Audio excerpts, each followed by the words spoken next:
I would consider myself to be a perfectionist, and no, that is not a brag. I've talked before about being a very structured person, but I'm also very obsessive about order. I have this thing in my brain where every single object in my apartment has its place that I have assigned it. And if I go to that place, I really need that thing to be there because if it's not, I start to get really nervous and my brain and my body just start screaming at me to fix this now. And that's the aspect of my personality that both I and I'm sure anyone who meets me finds the most irritating. This constant need to fix things that aren't really problems. I used to think that I was obsessed with details, but I think a better definition would be that I'm obsessed with flaws. And I mainly focus that obsession on myself, my face, my body, my skin, my teeth, my hair, or lack thereof, and also my personal environment. That's why nothing brings me more joy than doing the dishes or cleaning my apartment. And I think this drive I feel to smooth over every wrinkle and remove every blemish I encounter in my life is a defense against insecurity,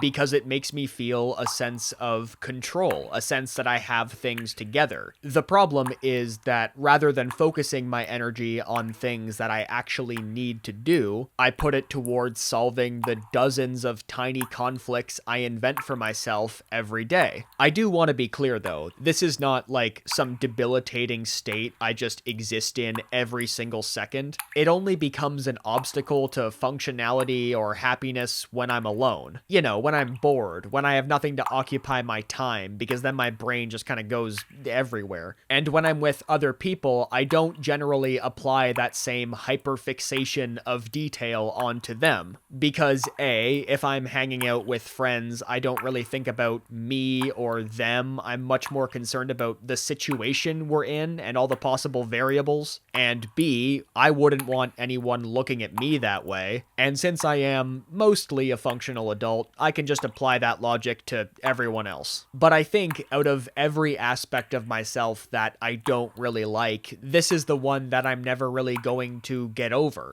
It's a deeply crucial part of who I am, and it's the lens through which I look at pretty much everything in my life. And all of this is not to say that I don't think there's value in it. I do. I like being a clean, organized person. These are not bad traits to have. And I think when I properly apply that fixation on detail to my creative work, I produce much better stuff than I would otherwise. But what I could live without is the constant nagging fear of making even one single mistake. Because like I said, I'm obsessed with flaws, and I remember every mistake I've ever made, and I play them over and over again in my head all the time. It's so relaxing. But when I find myself sinking into that particular pit of anxiety, I can pull myself back out, because I know that in almost every single case, nobody cares except me. So the only real solution is to start trusting other people more than I trust myself. And that has never led me to any of the disasters I imagine. Unless, of course, the kitchen needs to be cleaned, in which case I am always right.